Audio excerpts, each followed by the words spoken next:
The Sports Doctor is on the air. Dr. Bruce Grossinger with Rover Sports Tuesday evenings at 7:30 on WWDB. Dr. Bruce and the Rover crew blend sports and pop culture to keep you entertained and thinking. Brought to you by the Philadelphia Regenerative Medicine and Stem Cell Institute, where Dr. Grossinger and his team help athletes and chronic pain sufferers heal faster and stronger, often without the need for drugs or surgery. Visit online at phillysportsdoc.com and tune in to WWDB Tuesday nights at 7:30 for Rover Sports.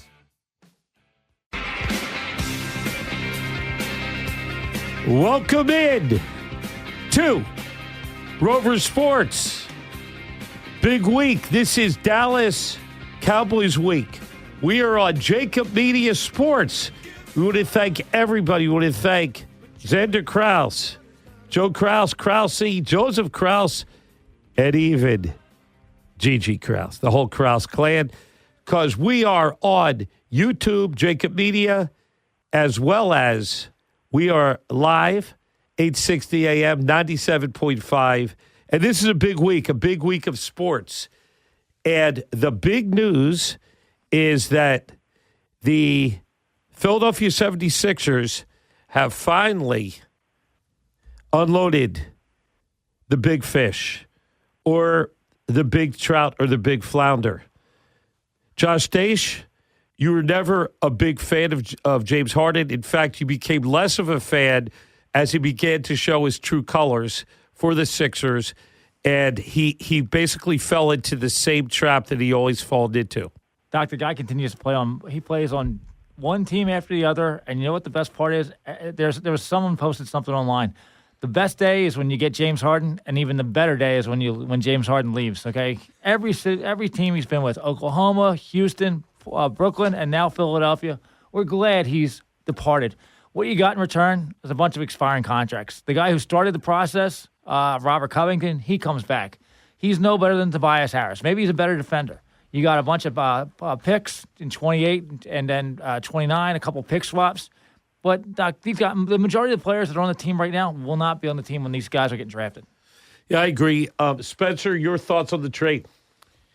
Yeah, I mean, I feel better about the trade because Tyrese Maxey is averaging 30 points a game. I'm not as anti-Harden as these other guys. I mean, he obviously has a different personality. He definitely quits on teams. But that doesn't really offend me too much. I don't think the Sixers ever had the talent to win a championship. And Harden was so much better than Ben Simmons, so that trade was a brilliant trade by Daryl Morey. No way. Because Ben Simmons doesn't play any basketball anymore. So you couldn't get it. So James Harden last year did win you playoff games, Josh. I know that he wasn't consistent, but he still had 40 in a playoff game last year. And now the 76ers let him go. And it's frustrating. Harden didn't want to stay in Philadelphia, but the guy is never happy. He just is chronically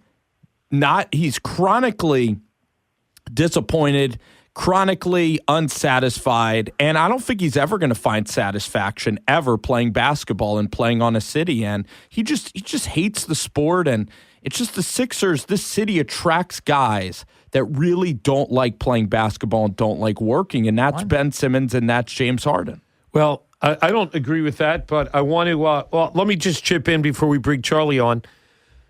I personally. I fault Daryl Morey for acquiring Harden in the first place.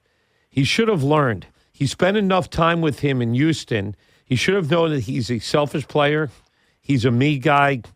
In the middle of the playoffs, he's flying to Vegas with a group of like 20 people. Throughout the playoffs here in Philly, he's spending a lot of time at the casinos. He's just a me guy. And you even saw that when James Harden went to China, of all places, China, and he basically said he will never play for Daryl Morey again, and he was very petulant. So I don't think it's particular, Spencer. There's something about the city, something in the water, the air. It just happens that we acquired Ben Simmons. The Philadelphia acquired Carson Wentz, but any team could acquire him. But if you look at Ben Simmons, we have relatives that are Brooklyn Nets fans. They're not happy with Ben Simmons. He doesn't do anything on offense. It's maddening. Carson Wentz isn't in the league, and Markelle Fultz, you don't hear. He's buried in Orlando somewhere, and Harden is who he is. If he goes to L.A., he's going to be the same James Harden. And I think that Ballmer is trying, he has a new arena. He's just trying to fill the seats with stars, with Harden, Paul George, and Leonard. But those guys are probably going to be injured like they were most of the season. They only played about a third of the games. So I want to welcome Charlie Bowles onto the air. We are on JAKIB Media Sports. How are you doing tonight, Charlie? And I know your opinion of Harden, and I know you're eager to weigh in on the trade. Go ahead. Well, I think, again, it was just the word would be necessary. I mean, I remember when he got here, I'll admit I was excited. I'd given my tickets away the night he was supposed to first be on the bench, and he didn't. The next night I ended up buying tickets because I had given mine away. So I'll be honest, I was excited when he got here because of his immense talent, but again, he just proven that he's a team killer. He's a champion. He's kryptonite for a championship. And I think, again, I had picked the Clippers to win it all this year. Preseason, they were 26-1. They went down to 12-1, believe it or not, after the trade. Again, can these four players, because remember, Westbrook's out there too, can these players all gel at playoff time? I don't know. Again, we've tried this. It reminds me of the Lakers with Karl Malone and Gary Payton back in the day, where they put all these kind of aging stars together and it just didn't work out. I'm kind of thinking now that's probably the trend it's heading. Again, Kawhi Leonard only plays half the season. Paul George only plays half the game. So are they going to play enough to mesh and get chemistry together is the question. Yeah, I definitely agree with that. And there's many players in the NBA, and you just don't know how long. It's a honeymoon period.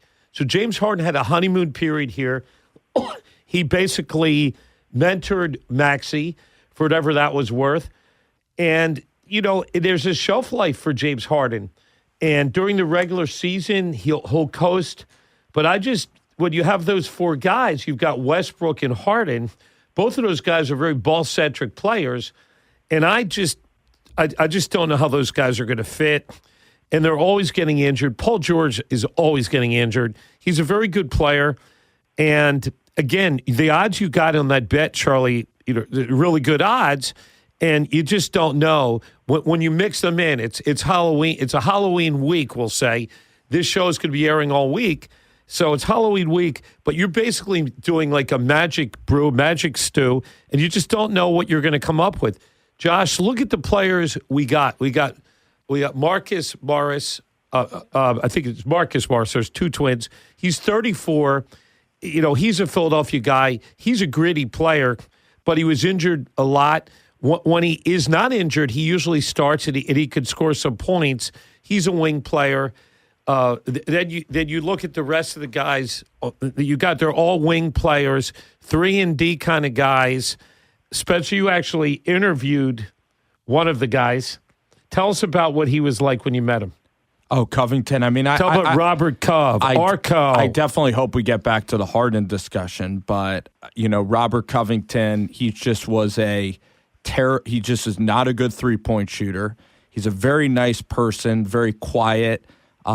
He went to Middle Tennessee State, or he went to East Tennessee. So I really respect that he didn't come from a big college, and he's a really good defender. He was on a terrible team, so he got lumped in with losing.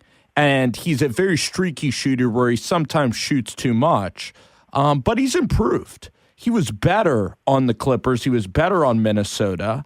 And he happens to have a wingspan to him that he can be a plus defender. Now, he is very old, NBA-wise. He's not old in terms of being a human being, but he's like 34 years old. But he was a great, great guy. I love Robert Covington and hope he doesn't take offense if I say that he misses a lot of threes. But that was kind of what was happening during those process years. You know what they say? You're entitled to your own opinion, but you're not entitled to your own facts. You're just speaking facts. Any of the guys we got back in the trade of any interest to you, Josh? No, but then again, most of the NBA is not very interesting right now, Doc. You got a bunch of overpaid guys that are just selfish, and the NBA is a bad it's pretty bad right now. No one really cares about it. They get this play-in tournament I didn't realize this goes into December. Not only goes from November, but it goes into December. So that's so meaningless, isn't it? It's absolutely. That's like a participation prize. Who cares? Who will ever remember who won the play-in tournament? Any more than you're going to remember. If you're watching March Madness, when they play those play-in games, who cares who wins that? So the play-in tournament, I think that tarnishes the image of the NBA to create. You're basically just creating a fake tournament in the middle of the season. That's like the CIT or even a worse NIT. That's what it is. And, Josh, I wanted to get back to this point, though. Why do you blame Daryl Morey? Why do you blame Daryl Morey? We're going to talk about this after the break. We're going right into the break. We are Rover Sports. The Sports Doctor is on the air. Dr. Bruce Grossinger with Rover Sports Tuesday evenings at 7:30 on WWDB. Dr. Bruce and the Rover crew blend sports and pop culture to keep you entertained and thinking. Brought to you by the Philadelphia Regenerative Medicine and Stem Cell Institute, where Dr. Grossinger and his team help athletes and chronic pain sufferers heal faster and stronger, often without the need for drugs or surgery. Visit online at phillysportsdoc.com and tune in to WWDB Tuesday nights at 7:30 for Rover Sports.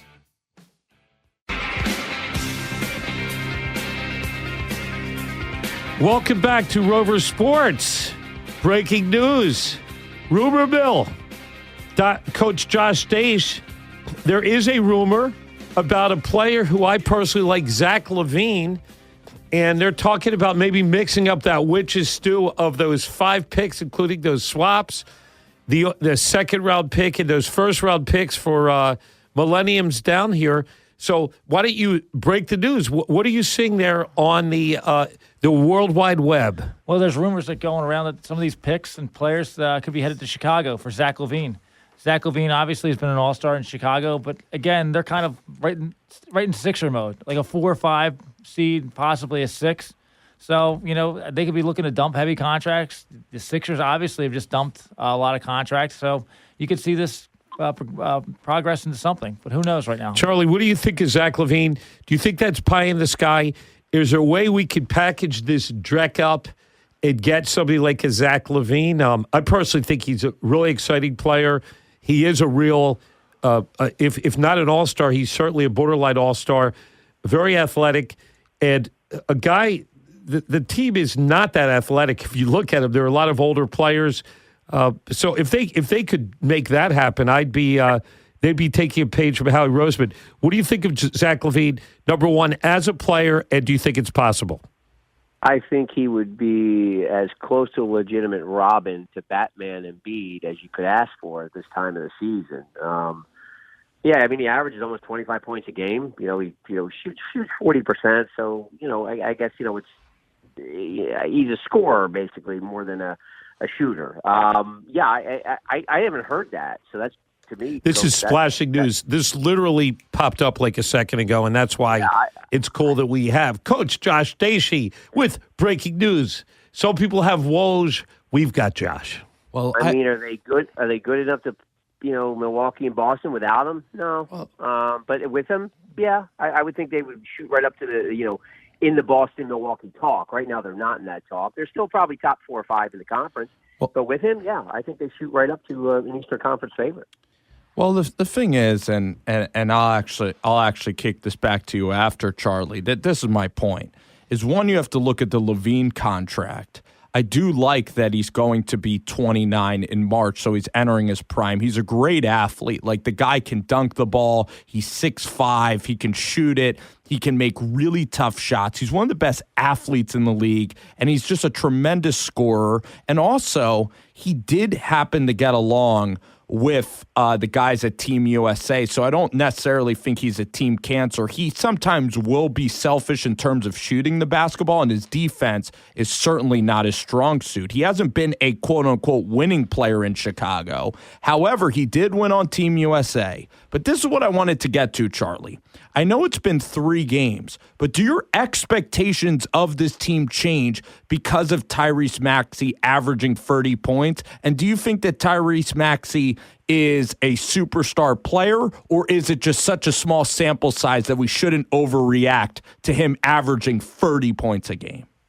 B, I think it's way small. I think we've had a couple of years of sample size. I don't think any 2 or 3 game stretch, good or bad, is worth getting excited or upset about. Again, I don't think you're going to win a championship with Maxey as your second best player on the floor. I've said that since he was drafted. I think he's a nice player.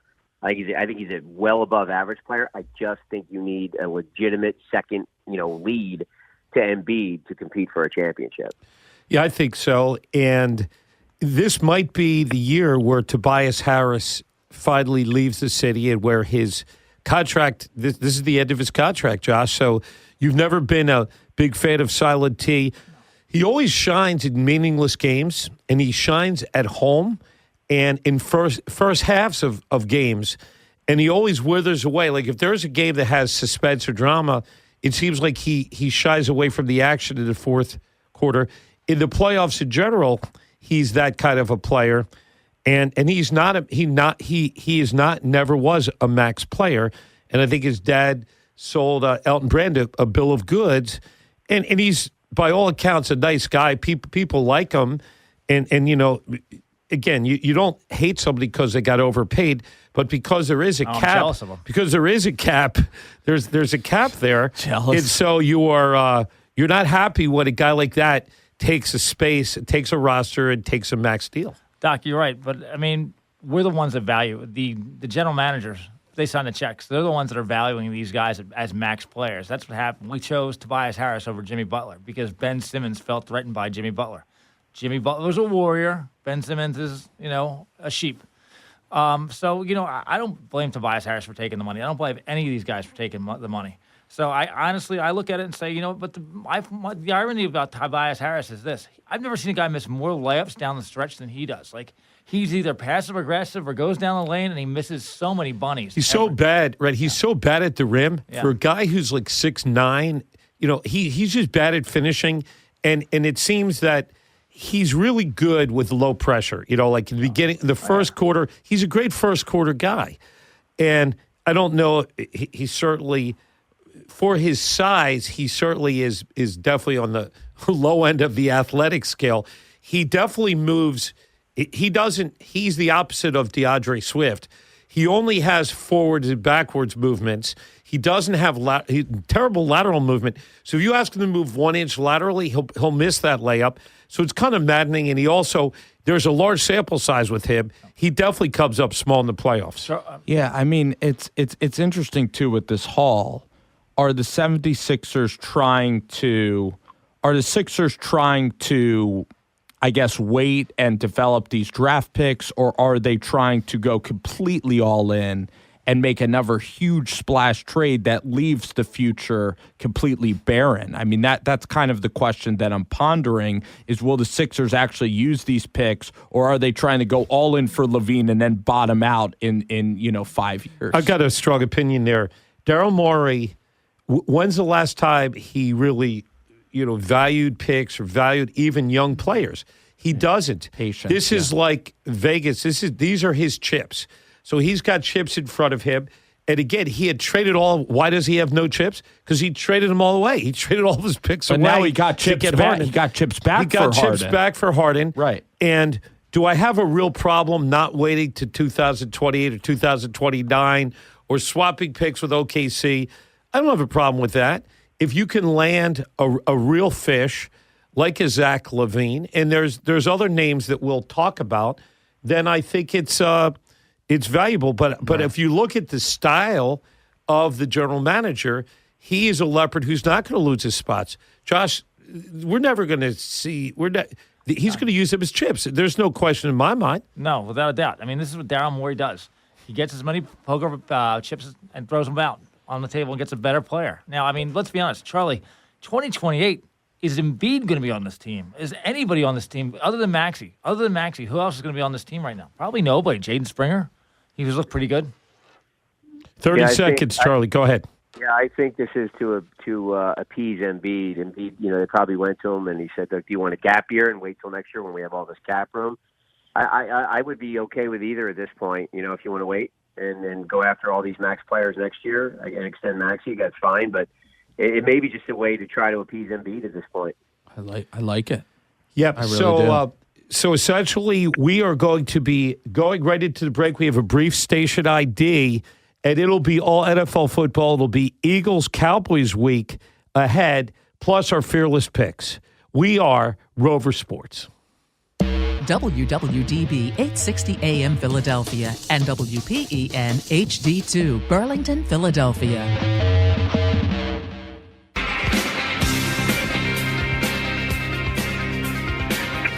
Welcome back to Rover Sports.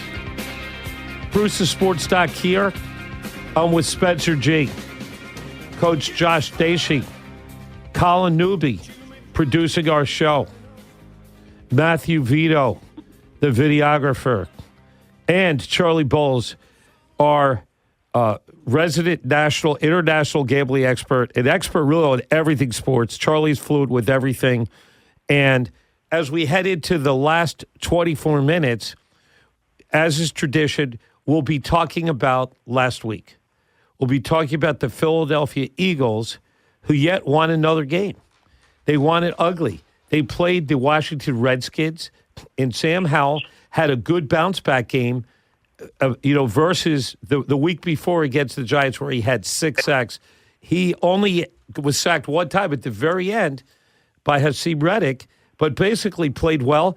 In watching that game, the Commanders, the Redskins, what have you, certainly were in that game the whole way. And the issue was in doubt really till the very end. Josh, you watched that game. They ended up not as close as the final score indicated. And again, a bad beat for those who bet on the Eagles because the Commanders, I think, got 7.5 in that game. Some people bet early on, I think, they got 6.5 points. So there, of course, the Vegas is very good at picking the right spread of the game. What were your thoughts about the game? What did you see there? I saw an offense that's pretty good from Washington. I mean, a team that obviously they just flipped the script today, and they went to rebuild mode by trading Chase Young and Montez Sweat. But, from an offensive standpoint, they look like they got a quarterback down there in Sam Howell, and they haven't had a quarterback in Washington since Kirk Cousins, I believe, left. So, I mean, from an offensive standpoint, Eric Bieniemy looks like a legit future head coach in this league, and they've got some talented players, Jahan Dotson, Terry McLaurin, the running backs with Robinson. Sam Howell looked really good, and they tore apart this defense that's supposed to be a staple in the NFL. They sure did it. Sam Howell was 24 out of 25 in that game. And Bieniemy basically dialed up an offense where he was getting rid of – there were a lot of slants, screens. The one thing the Eagles really do poorly, and watching the game with Seth Joyner, they really are very poor at designing the screen game. They just don't do it. And in Washington, Terry McLaurin basically dropped 2 passes at the end of that game.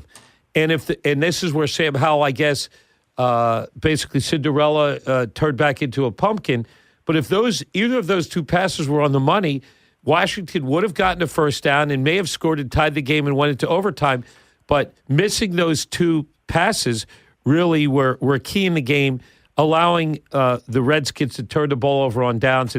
And then really it was a 2-score game. And the last touchdown only served for a bad beat for those who bet on the Eagles. The Redskins' defense in this game was absolutely atrocious. I mean, the Eagles could have scored 50 points, and the Eagles have one really good player, and that's A.J. Brown. You got to try to stop A.J. Brown. You got Swift and you got A.J. Brown.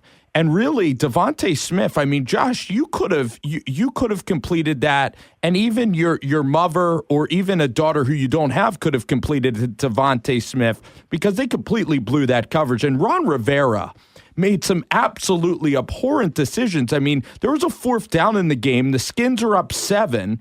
And Devontae Smith clearly drops a pass that's a 30-yard differential in the game. Ron Rivera refuses to challenge on that play. The Eagles wisely snap it quickly, and they retain that. There was also a call on that drive where A.J. Brown was not interfered with that resulted in the ball getting placed on the 1-yard line. So the Eagles, again, for the 2nd consecutive week, honestly, I'm just being honest here, just being objective, they received the benefit of the referee calls. I thought that in the Miami game, the guy was obviously face masked. It should have been a pass interference. It wasn't. So the Eagles played terrible defense, but talent wins. Talent masks mistakes. The Eagles' defense, like you said, Josh, was getting torn apart by Eric Bieniemy. Logan Thomas, who used to be a quarterback in college at Virginia Tech, has actually been a decent tight end in the NFL. He and Sam Howell looked really good. Sam Howell, Josh, you know what's crazy? The Eagles supposed to have Jalen Carter, Hassan Reddick, Jordan Davis, this unstoppable defensive line. Sam Howell was on track to be the most sacked quarterback in NFL history, and the Eagles' defensive line refused to get off the bus. So it just shows you it's a week-to-week NFL. The NFL, you can't ride the roller coaster. And the Eagles' defense looked great against Miami and limiting them, and they looked terrible against the Skins. It's a 17-game year. But the thing is that when we preview Dallas, the version of the Eagles' defense that was dreadful in Washington, I doubt will be the same version we see at Lincoln Financial Field. But the Eagles, I got to give credit to Jalen Hurts. I didn't think out of Oklahoma that he was a terrific passer. He's one of the MVP frontrunners right now. He has been exceptional. And A.J. Brown is looking like a Hall of Fame wide receiver. And he was incredible. And the Skins had no defense for A.J. Brown. That's what kind of happened on Sunday. Yeah, no doubt. And again, I think Devontae Smith is a star. I mean, you're saying that the real star is A.J. Brown? Yes. But I think Devontae Smith is a star. There was an interesting stat in the game. I'm pretty certain of this. The Eagles actually in that game had no penalties, 0 penalties. And I don't think I've ever seen that. Charlie, have you seen a game where a whole NFL team had 0 penalties in a game? No, I think there was another one close towards the end of yesterday, too, that it was kind of similar where a team had 0 or 1 penalties. Again, I think Slay looked, kind of average on Sunday. It may have been a hangover from the Miami game because the defense looked really good against Miami. I don't think Philly's really had an impressive win except for Miami this year. They've kind of looked lackluster in most of their wins. I mean, the talent's there, obviously.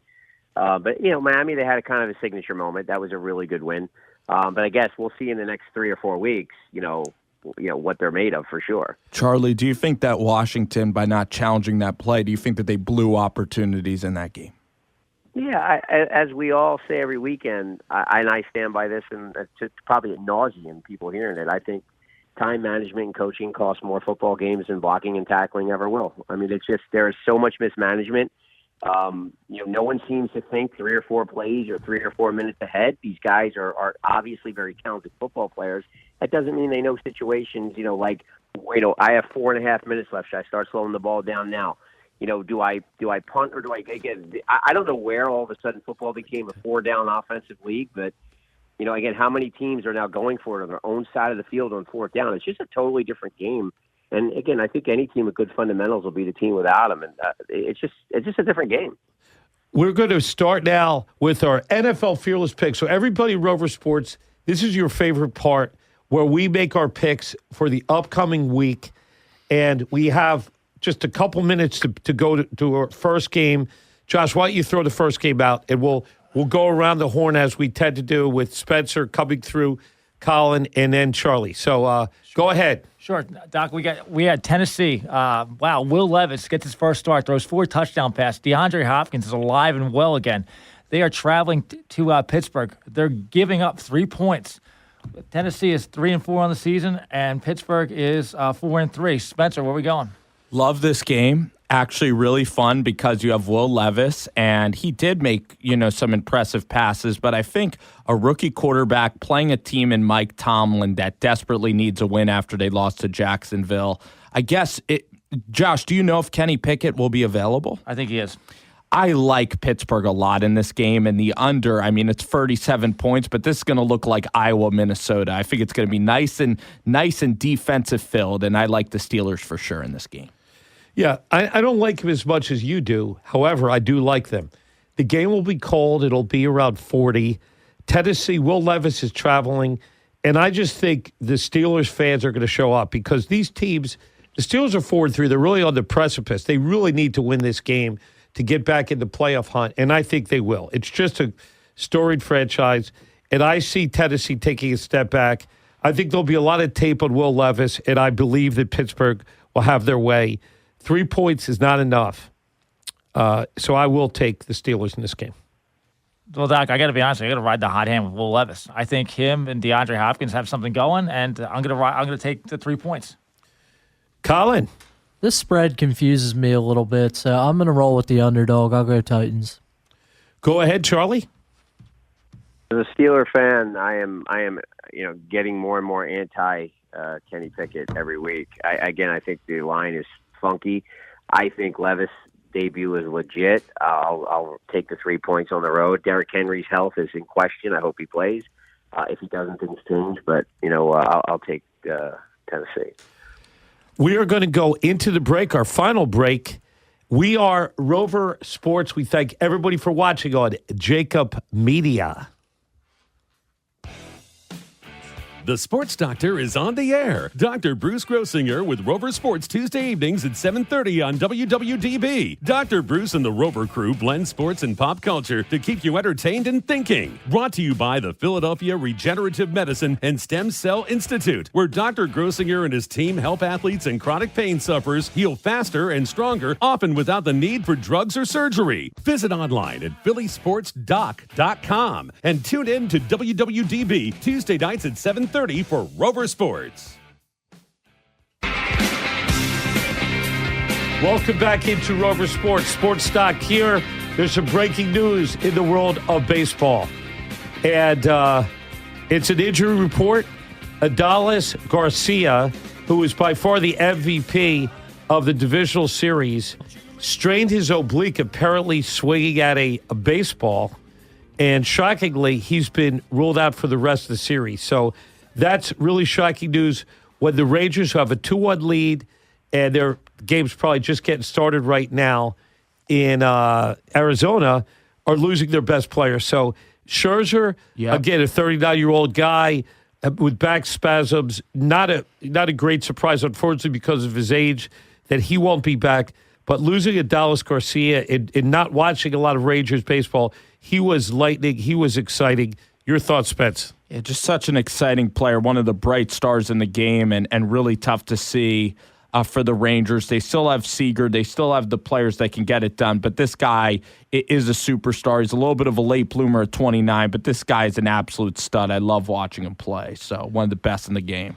All right, Doc, so we get back to the Fearless picks. So we got Miami and Kansas City taking their exciting offenses overseas and to Germany. Okay, Miami's getting 2 points. Spencer, where are we headed?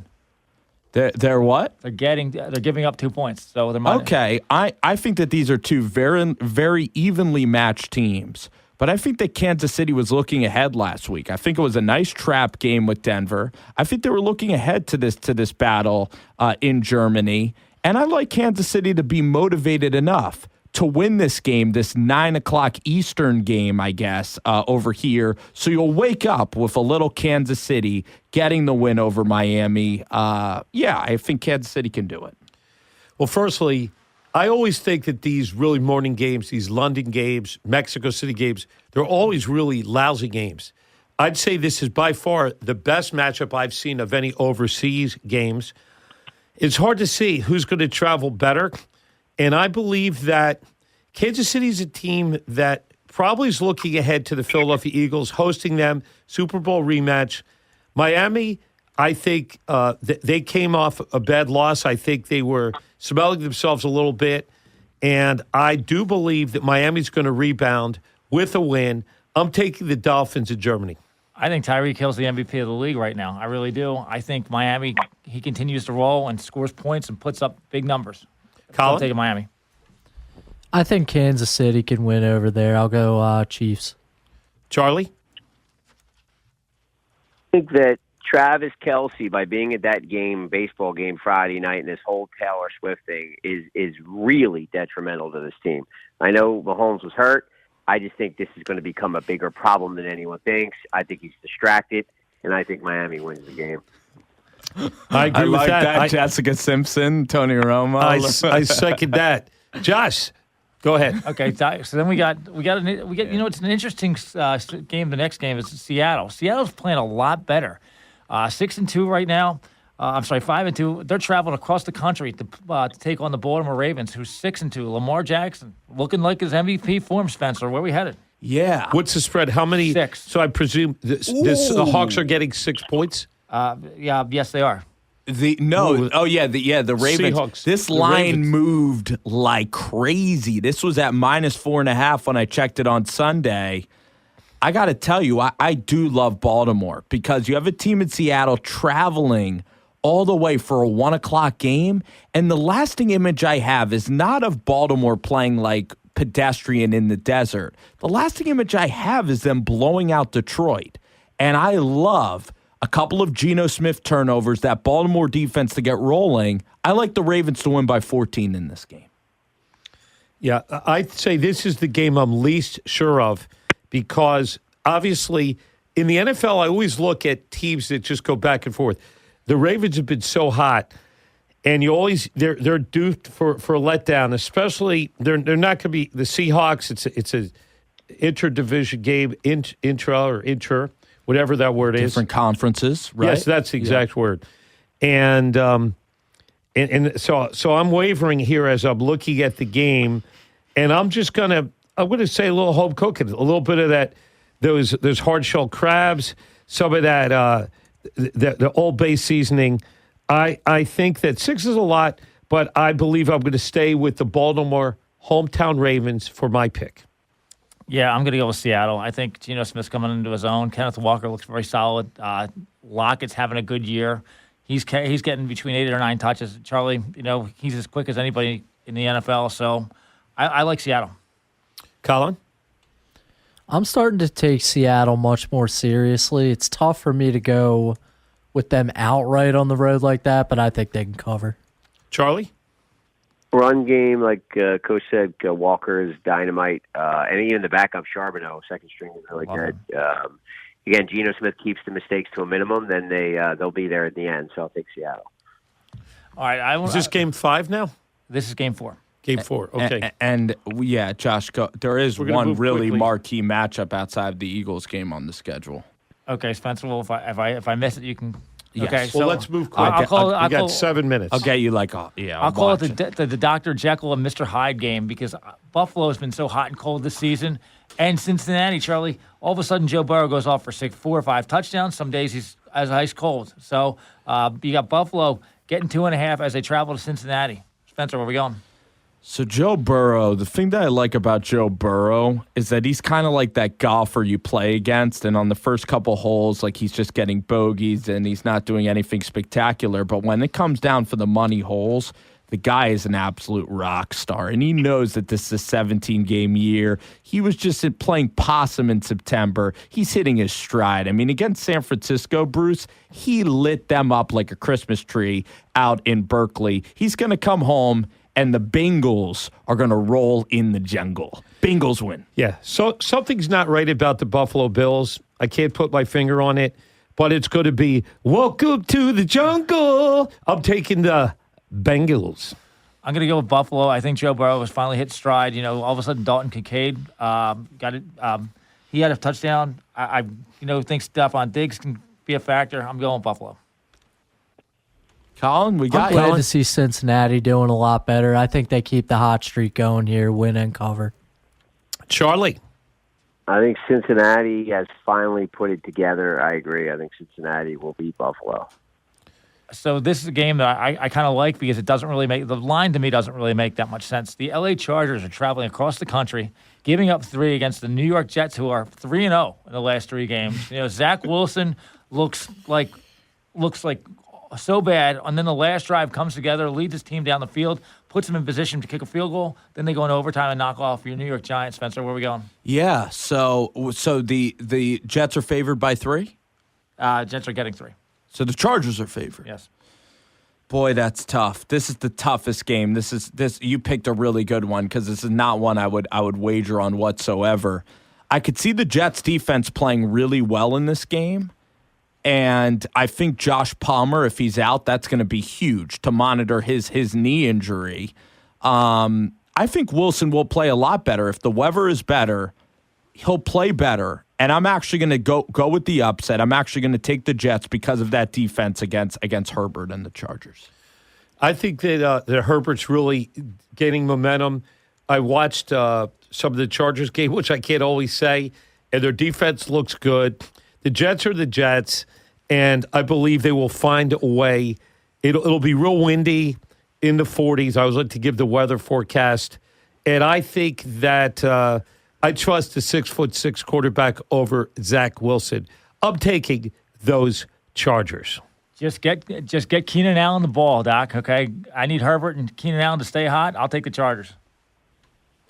I'll take the Chargers, too. It's just tough for me to see the Jets holding up this long. Charlie. Well, this goes to the fact that they didn't build those beautiful casinos out in Vegas just giving money away. I will follow the unquestionable and take the Jets.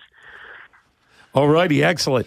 Are we at the Eagles game? We are at the Eagles game, So Doc. we've got 3 minutes left, and what is obviously the Cowboys are coming. This is a kickoff at 4:15. This is the Fox game of the week, and many of us will be in attendance for this game.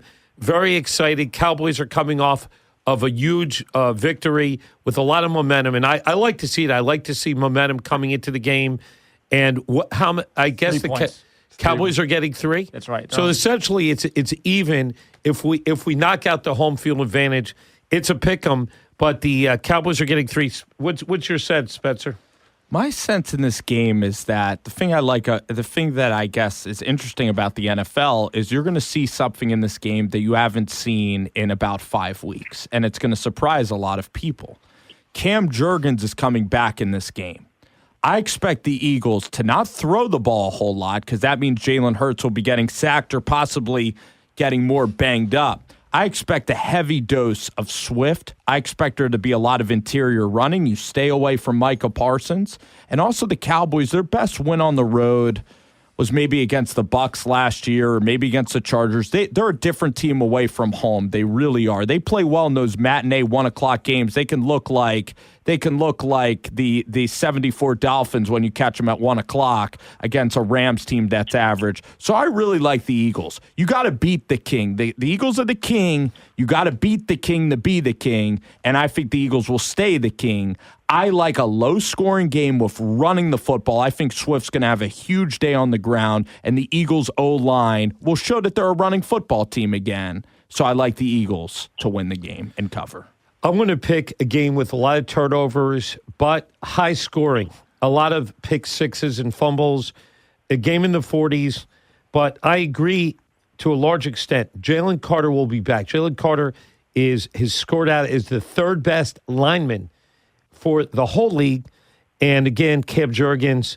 So I believe it's going to be definitely loud. It's going to be so much fun. And I think the Cowboys are going to wilt as they tend to do. I'm taking the Eagles in this particular contest. Well, that would make Philadelphia very happy. You know what? So I like chaos. So I will go with the Cowboys. The king of chaos, Colin. I can't really figure it out. Dallas seems to always get these special teams and defensive touchdowns, and the Eagles just keep turning the ball over. So that would suggest Dallas, but I just can't see those things continuing as much as they already have. So I'm going to go with the Eagles. Charlie, the last 30 seconds, you have the floor. What do you see in this game? One quick thing. Switch me to Buffalo over Cincinnati. I'll explain next week. Well, this is where, again, after week 5, everyone wrote the Cowboys off. San Fran was going to win the Super Bowl. I think Cowboys are hitting their stride. I think it's going to be low scoring. I think that Dak is lifetime 8-3 against Philly. I think this is where Dallas kind of comes in and says, okay, it's Philly. This is not going to be what you think in the cakewalk, and Dallas will win outright.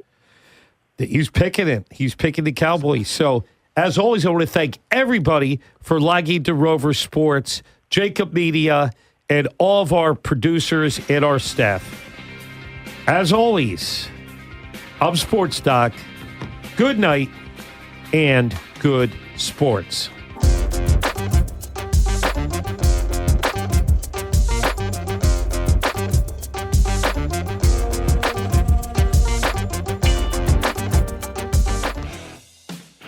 The Sports Doctor is on the air. Dr. Bruce Grossinger with Rover Sports Tuesday evenings at 7:30 on WWDB. Dr. Bruce and the Rover crew blend sports and pop culture to keep you entertained and thinking. Brought to you by the Philadelphia Regenerative Medicine and Stem Cell Institute, where Dr. Grossinger and his team help athletes and chronic pain sufferers heal faster and stronger, often without the need for drugs or surgery. Visit online at phillysportsdoc.com and tune in to WWDB Tuesday nights at 7:30 for Rover Sports.